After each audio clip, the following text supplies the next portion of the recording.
Jat voters की बात करें तो एक दो सीटों को छोड़ दे तो बीजेपी बहुत ज़्यादा जाट वोटर्स को अट्रैक्ट नहीं कर पाती है। अगर मैं सामाजिक दृष्टिकोण से कहूँ तो जाट मतदाता निश्चित रूप से बहुत प्रभावी मतदाता। राजस्थान के मुख्यमंत्री पद के लिए आपका भी नाम चल रहा है, क्या राज्य की राजनीति में आने की आपकी इच्छा है? हमारे यहाँ कौन व्यक्ति क्या काम करेगा ये उसकी इच्छा पर निर्भर नहीं करता। सारी किसान कम्युनिटी भारतीय जनता पार्टी के साथ नहीं है। पानी के इशू को लेकर उसमें जो प्रगति हो रही है, जो प्रोग्रेस हो रही है, उसको लेकर आप कितने संतुष्ट हैं? इसकी जिम्मेवारी जो है वो पूर्णतः पूर्ववर्ती सरकार की। तो आपने क्या टाइमलाइन रखी है इस समस्या को सुलझाने के लिए, पानी की समस्या? देखिए, मैं अशोक गहलोत साहब की तरह जादूगर तो हूँ नहीं कि रात को डंडा घुमाऊंगा और सुबह पानी पहुंच जाएगा। जोधपुर में निश्चित ही गहलोत साहब की बहुत गहरी जड़ है।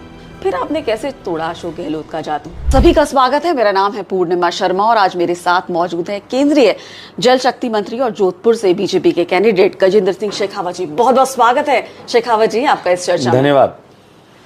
शेखावत जी, आप स्टार प्रचारक हैं, दूसरे क्षेत्रों में भी आपकी मांग होगी। कैसा चल रहा है चुनाव अभियान जोधपुर में खास तौर से? देखिए, निश्चित रूप से बहुत अच्छा है। जोधपुर की जनता, राजस्थान की जनता और देश की जनता सभी एक भाव से चुनाव लड़ रहे हैं और वो भाव है विकसित भारत को बनाने की आधारशिला रखने के लिए एक बार फिर नरेंद्र मोदी जी को प्रधानमंत्री बनाना। और पूरे देश भर में मैं जिम्मेदारी से कहता हूं कि देश भर में सभी जगह एक ही कैंडिडेट का चेहरा दिखाई देता है और वो है नरेंद्र मोदी का। जी, हाल ही में आपने मुलाकात की धीरेन्द्र शास्त्री से, बागेश्वर धाम बाबा से। क्या कहा उन्होंने आपको, क्या आशीर्वाद दिया? देखिए, रामनवमी महोत्सव समिति यहाँ हर साल रामनवमी का उत्सव आयोजित करती है और महोत्सव समिति ने उनको यहाँ आमंत्रित किया था। इस बार मेरे शहर में आए थे और उन्होंने इच्छा जाहिर की मुझे आपसे मिलना है। मेरा तो पहले से कोई परिचय भी नहीं था, मैं पहली बार उनसे मिला। वो आए थे, साधु का सम्मान है, मैं उनके कार्यक्रम में भी गया था। लेकिन इसके अतिरिक्त कोई ऐसी चर्चा राजनीति को लेकर के या धर्म और अध्यात्म को लेकर के, क्योंकि मेरे पास में भी समय की सीमितता थी और उनके साथ भी बहुत सारे लोग, भीड़ थी, दोनों विषयों को लेकर के मेरी हुई नहीं। अध्यात्म में मेरी रुचि है, फिलॉसफी का स्टूडेंट होने के नाते दर्शन शास्त्र को पढ़ा भी है, थोड़ा बहुत समझ भी रखता हूँ। साधु सन्यासियों के साथ में बैठ करके इन विषयों पर चर्चा करना मुझे प्रिय भी लगता है, लेकिन इस बार मुझे शायद वो अवसर नहीं मिला था। जी, साथ ही अगर हम बात करें राजस्थान के पूर्व मुख्यमंत्री अशोक गहलोत, उनके बेटे वैभव गहलोत, चर्चा है कि उन्होंने जालौर से वो चुनाव लड़ रहे हैं, तो एक तरह से कहा जा रहा है कि उन्होंने आपको वॉक ओवर दे दिया है। आप क्या मानते हैं? देखिए, मैं ऐसा नहीं कहूँगा कि वॉक ओवर होगा। न ऐसा कभी किसी कैंडिडेट को अपने सामने प्रतिद्वंदी के लिए ऐसा कहना ही भी चाहिए, लेकिन कुछ अनुकूलताएं हैं पिछले चुनाव के कंपैरिजन में। पिछला चुनाव डिफरेंट डायनेमिक्स पे हुआ था। हम दुर्भाग्य से सत्ता से बाहर हो गए थे, ठीक 3 महीने बाद चुनाव था। गहलोत साहब जो है सम्मानीय गहलोत साहब मुख्यमंत्री थे और जोधपुर में निश्चित ही गहलोत साहब की बहुत गहरी जड़ है। वो 5-6 बार यहाँ सांसद रहे हैं, 3 बार केंद्र में मंत्री रहे हैं, तीसरी बार मुख्यमंत्री थे। मेरी जितनी उम्र है उतनी लगभग उतनी उनकी पॉलिटिकल एज है। इसलिए चुनाव, और जब मुख्यमंत्री के पुत्र सामने चुनाव लड़ रहे थे तो प्रत्यक्ष या अप्रत्यक्ष पूरी सरकार चुनाव लड़ रही थी। पूरी कांग्रेस पार्टी अपनी पूरी ताकत के साथ में यहाँ डटी थी। 5-5 प्रदेशों के मुख्यमंत्री और पूर्व मुख्यमंत्री यहाँ चुनाव प्रचार कर रहे थे। राजस्थान सरकार के लगभग सभी मंत्री यहाँ डेरा डाल के बैठे थे और सरकार के भी हार्डवेयर और ह्यूमन रिसोर्सेज दोनों तरह के संसाधन जो हैं वो मुख्यमंत्री जी के बेटे को चुनाव में विजयी करने के लिए जुटे थे। सम्मानीय मुख्यमंत्री जी ने खुद ने भी 162 मीटिंग्स जो देश भर में की थी उसमें से 122 मीटिंग यहाँ की थी। लेकिन जनता का आवेग था कि जनता देश का नरेंद्र मोदी जी को पुनः प्रधानमंत्री बनाना चाहती थी। 3.25 लाख वोटों के अंतर से जी वो चुनाव हारे। अब की बार वो परिस्थितियां नहीं है, लेकिन ये अनुकूलता और ये साम्य पहले भी से अभी भी है कि देश की जनता एक बार फिर नरेंद्र मोदी को अवसर देना चाहती है। आपने बताया कि कितना एक्सपीरियंस है अशोक गहलोत का राजनीति में, साथ ही ये उनका गृह नगर है, कांग्रेस की पारंपरिक सीट है ये, फिर आपने कैसे तोड़ा अशोक गहलोत का जादू? देखिए, पिछले 10 साल में जिस तरह से माननीय नरेंद्र मोदी जी ने काम किया है, और या उस चुनाव के समय तक 5 साल में जिस तरह से गरीब कल्याण, राष्ट्र के सशक्तिकरण, सीमाओं की सुरक्षा और आंतरिक शांति, इन 4 वर्टिकल्स पर जिस तरह से देश में काम हुआ, और इसके परिणाम स्वरूप जो देश में आर्थिक समृद्धि आई और देश की जनता में एक विश्वास जगा, तब जिस नरेंद्र मोदी को देश की जनता ने पहले यूपीए शासन के 10 साल को एक अमावस की रात मानते हुए एक उजाले की किरण के रूप में देख करके मतदान किया था, 5 साल बाद में उसी नरेंद्र मोदी को उसके द्वारा किए गए कामों के आधार पर एक विश्वास का मत जो है वो 2019 में दिया था। और अब की बार 10 साल के इस कालखंड में यूपीए के 10 साल से तुलना करते हुए देश जब विकसित हो सकता है, इस विश्वास से लबरेज होकर के इस संकल्प के साथ में जुटा है, तब विकसित भारत की आधारशिला रखने का चुनाव अब की बार का है। जी, आप तीसरी बार चुनाव लड़ रहे हैं जोधपुर लोकसभा सीट से। 10 साल के बाद कहते हैं कि एंटी इनकम्बेंसी आ जाती है, क्या आपको दिख रही है? मुझे तो नहीं महसूस होता। आप लोग ज़्यादा फील्ड में जाते होंगे, आप लोगों को कहीं मिले तो मुझे ज़रूर बताइएगा।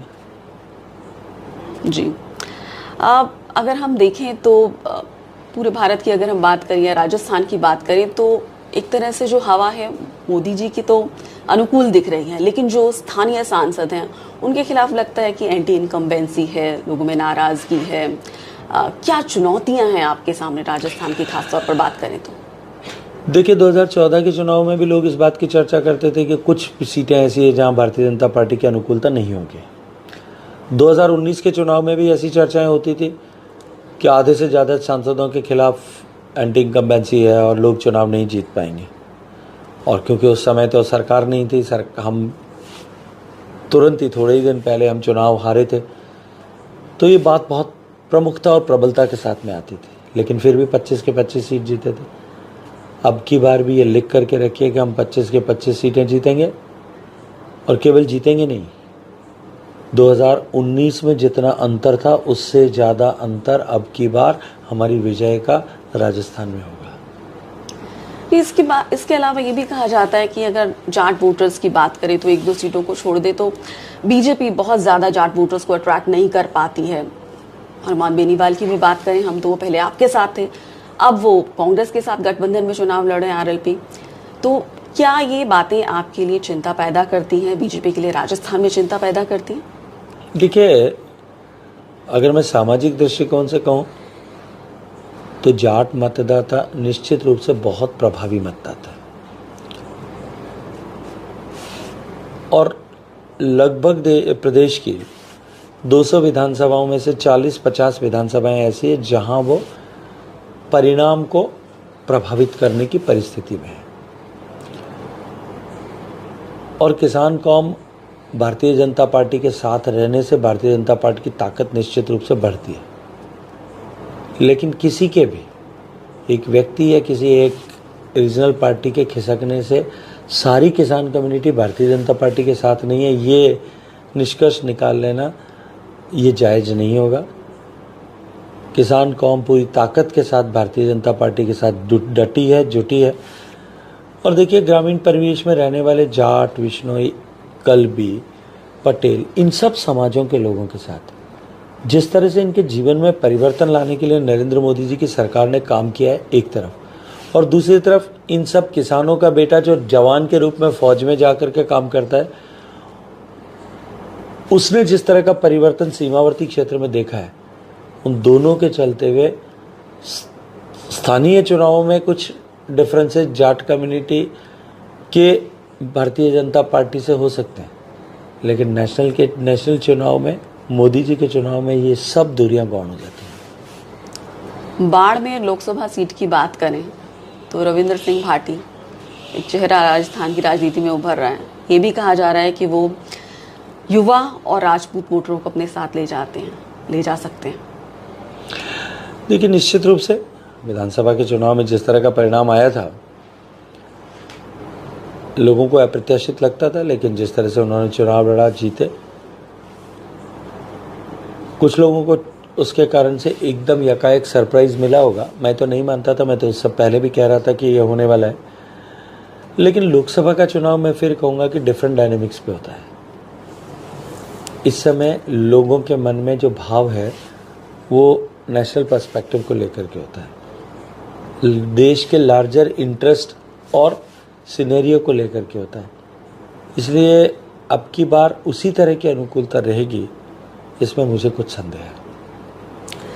अगर हम असंतुष्टों की बात करें तो क्या आपको लगता है कि उसका चुनावी नतीजों पर असर पड़ेगा? राहुल कस्मा की बात करें हम, वो बागी हो गए पूर्व सांसद, उसके बाद वो कांग्रेस के टिकट पे चुनाव लड़ रहे हैं। जो नतीजे आएंगे राजस्थान लोकसभा के, उन पर क्या आपको लगता है इसका असर हो सकता है? देखिए, असंतुष्ट बागी और पार्टी छोड़ करके, किसी भी कारण से पार्टी छोड़ करके दूसरी किसी पार्टी का दामन थाम करके उससे चुनाव लड़ना, ये तीनों बिल्कुल डिफरेंट परिस्थितियाँ हैं। असंतुष्ट जो हमारे घर का है, हमारे परिवार का सदस्य है और नाराज होकर के हमारे विरोध में काम कर रहा है, वो असंतुष्ट है। बागी जो हमारे परिवार का सदस्य है और हमारे सामने खड़े होकर के और चुनाव के मैदान में, और कांग्रेस पार्टी को, क्योंकि भारतीय जनता पार्टी और कांग्रेस दो ही यहाँ पे मुख्य रूप से पार्टीज़ हैं, कांग्रेस पार्टी को अगर वो लाभ पहुँचा रहा है वो परिस्थिति अलग है। लेकिन हमारे घर से निकल करके कोई कांग्रेस पार्टी में कैंडिडेट हो गया, उनके घर में जाना स्वीकार कर लिया, उसके बाद में उसमें कोई परिवर्तन नहीं रह जाता। राजस्थान के मुख्यमंत्री की बात करें तो उनके लिए कहा जाता है कि वो नए हैं, थोड़े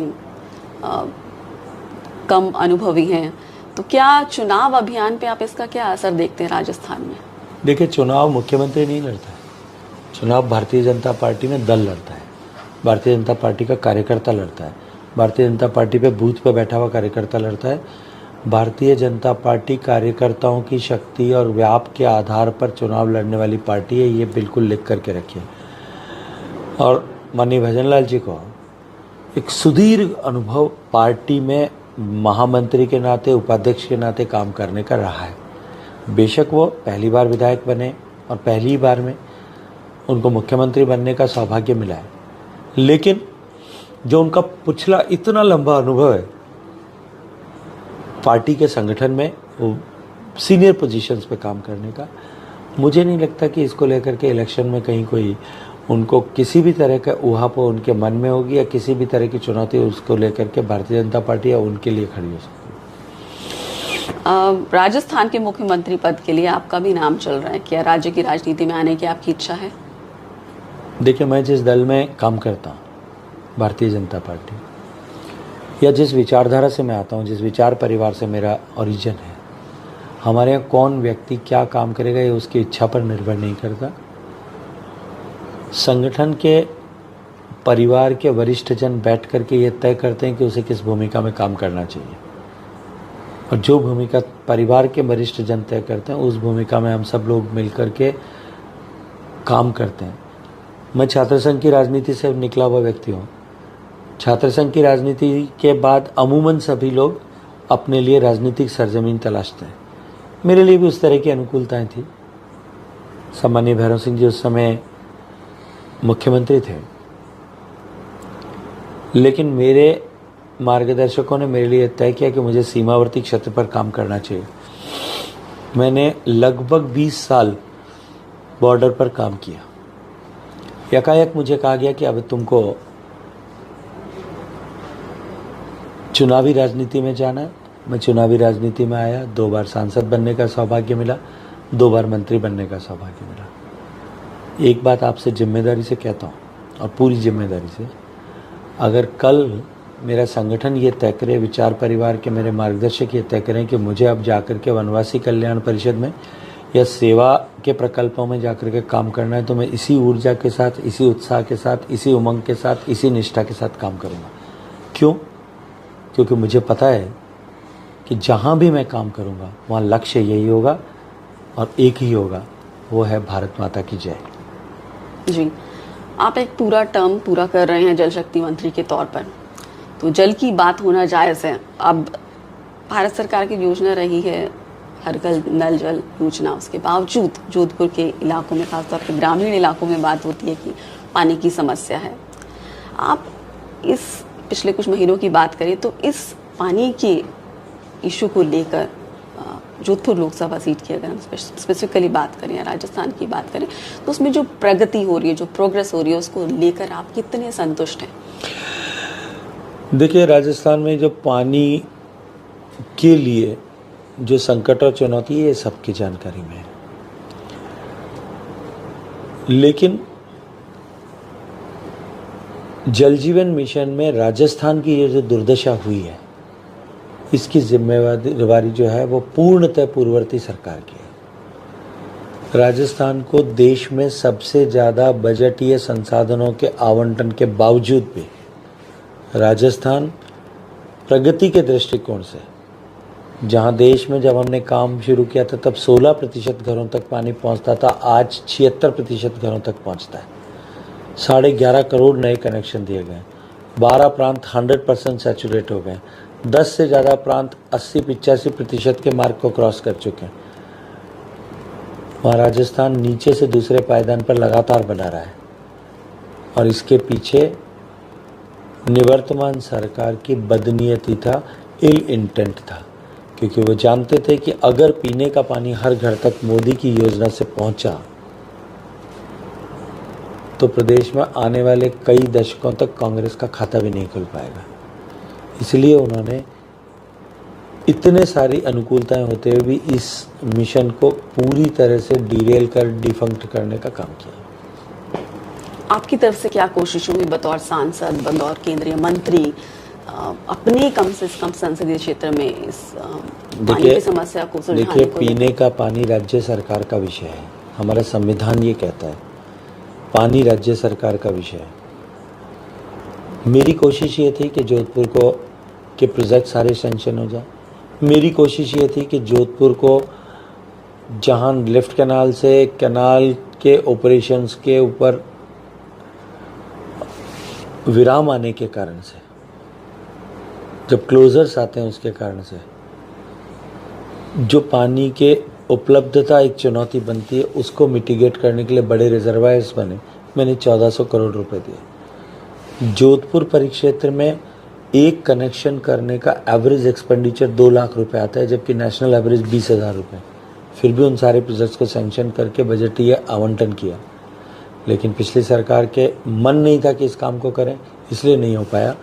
हमने सरकार बदलते ही माननीय मुख्यमंत्री जी के साथ बैठकर, मंत्रियों के साथ बैठकर, अधिकारियों के साथ बैठकर जॉइंट मीटिंग्स करके टारगेटेड और फोकस तरीके से इस मिशन को हम पूरा कर सकें, इस पर दृष्टि बना करके काम करना प्रारंभ किया। आपने कहा कि टारगेटेड और फोकस तरीके से आप पानी की समस्या को राजस्थान में सुलझाने की कोशिश में हैं। अब राज्य सरकार बीजेपी की है, और ऐसे में पिछले 4 महीनों की अगर हम बात करें तो आपने क्या टाइमलाइन रखी है इस समस्या को सुलझाने के लिए, पानी की समस्या? देखिए, मैं अशोक गहलोत साहब की तरह जादूगर तो हूँ नहीं कि रात को डंडा घुमाऊँ और सुबह पानी पहुँच जाएगा। जो कुछ खराबा हुआ है पहले उसको ठीक करने की ज़रूरत है। कहीं अधिकारियों की उदासीनता के चलते हुए और कहीं राजनेताओं के, कांग्रेस पार्टी के नेताओं के राजनीतिक आधार पर इस जल जीवन मिशन को आगे पीछे करने के चलते हुए बहुत सारे एरियाज जो हैं वो छूट गए। कहीं डीपीआर्स नहीं बनी, कहीं जानबूझ करके छोड़ दिए गए। हमने एक बार रीसर्वे करके और पूरा मास्टर प्लान वापस एक तरफ ठीक दुरुस्त हो, इसके लिए काम करना शुरू किया। बाकी टेंडर्स हुए हैं, काम को गति प्रदान करना है। आने वाले 1-1.5 साल में ये सब पूरा हो जाएगा। ग्राउंड वाटर रिचार्ज की बात होती है सर, बात होती है कि जो ancient water architecture Jodhpur city का, तो वो इस तरह से था कि पूरे साल शहर को पानी की आपूर्ति हो सके।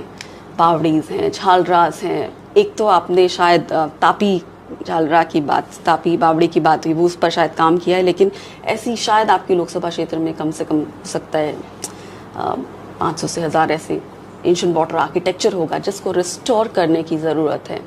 आपका क्या विजन है? आपको क्या लगता है अगर आप दोबारा चुनकर आते हैं? निश्चित रूप से क्या किस और तरह अब का विजन अनुकूलता है, क्योंकि अल्टीमेटली ये सारे काम राज्य सरकार को करने होते हैं या राज्य सरकार के माध्यम से होने होते हैं। पिछली राज्य सरकार जो है उसके ऊपर रोड़े डालने के अतिरिक्त और कुछ नहीं करती थी, रोड़े अटकाने का काम करती थी। अब अनुकूलता है, निश्चित रूप से इन सब विषयों पर काम होगा। माननीय प्रधानमंत्री जी के नेतृत्व में जब अमृत सरोवर बनाने की बात की गई थी हमारे वाटर बॉडीज़ को रिस्टोर करने के लिए, तब देश में जिन जिलों में सर्वाधिक काम हुआ था उन 10 में से एक जोधपुर भी था। इसके अतिरिक्त भी माननीय प्रधानमंत्री जी की संकल्पना कि हर गिरने वाली बूंद पानी को हम रोकें, सहेजें, इसको लेकर के जोधपुर में कम से कम भी 80 बड़े एनीकट्स पिछले 5 साल में बने, आने वाले समय में और भी बनेंगे। तो आप कह रहे हैं कि अब क्योंकि बीजेपी की सरकार है राजस्थान में, तो हम मान के चलें कि अगले 5 साल में ये समस्या का समाधान हो पाएगा, वाटर रिचार्ज होगा, एंशिएंट वाटर आर्किटेक्चर रिस्टोर होगा, गाँव तक और कुएं तक पानी पहुंचेगा? विश्वास रखिए, जरूर हो। क्योंकि जो पानी की एक्सपर्ट है, या हम बात करते हैं राजेंद्र सिंह जी से या और लोगों से, उनका ये कहना है कि सिर्फ नल से काम नहीं चलेगा, आपको बारिश की हर बूंद को सहेजना होगा, आपको मैंने ये बात कही है वाटर कि पानी के हर बूंद को सहेजना हमारी प्राथमिकता है। जी। और मैं आपके और राजेंद्र सिंह जी और आपके दर्शकों तीनों के संज्ञान के लिए बता दूं, पिछले 5 साल में हमने जो फोकस्ड इंटरवेंशन किए हैं उसके चलते हुए, माननीय प्रधानमंत्री जी ने जिस तरह से इसको लीड किया है उसके चलते हुए, राज्य सरकारों ने जिस तरह से इन पर काम किया जहां, उसके चलते हुए जो डिप्लीशन का ट्रेंड था राजस्थान में और देश भर में, जी, जो हमारे ब्लॉक्स कंटिन्यूअसली ओवर एक्सप्लॉइटेड और क्रिटिकली एक्सप्लॉइटेड हो रहे थे, उनकी संख्या बढ़ रही थी पिछले 20 साल से। पिछले 3 साल से वो रुकी है और पिछले 2 साल से वो पॉजिटिवली उसमें ग्रोथ होना शुरू हुई है। 10% ब्लॉक्स जो हैं उनमें पिछले 2 साल में इम्प्रूवमेंट रजिस्टर हुआ है। जी। मेरा आखिरी सवाल, जो अगर जोधपुर लोकसभा क्षेत्र की बात करें तो यहाँ जितनी कॉलोनीज है उनकी चाहे रेगुलराइजेशन का मुद्दा हो, चाहे उनकी ज़रूरी सुविधाएं मुहैया कराने का हो, तो उस दिशा में जो आगे काम हो रहा है उसको लेकर आप कितने शुद्ध रूप संतुष्ट से हैं? राज्य सरकार का विषय है। राज्य सरकार अभी बनी है, अभी तो मुझे लगता है कि राज्य सरकार की जैसे नवेली दुल्हन की मेहंदी भी इनका रंग नहीं फीका पड़ता। अभी तो 90 दिन हुआ है, अभी से तो मुझे लगता है कि ये प्रश्न जायज नहीं है। समय दीजिए, विजन तो समय पूछा जा दीजिए, सकता निश्चित रूप से अच्छा होगा। जी। तो अगर आप जीत कर आते हैं इस लोकसभा सीट से, तो आपका किन मुद्दों पर फोकस रहेगा? जोधपुर का इंडस्ट्रियल ग्रोथ बढ़ना चाहिए। जोधपुर में इंडस्ट्रियल ग्रोथ की और जोधपुर और आसपास के परिवेश में अपार संभावनाएं, और उसकी सबसे बड़े संकट को हमने एड्रेस किया है पिछले 10 साल में, वो है कनेक्टिविटी का। रोड, रेल, एयर कनेक्टिविटी तीनों सुधरी हैं, निश्चित ही निवेश जोधपुर में बढ़ेगा।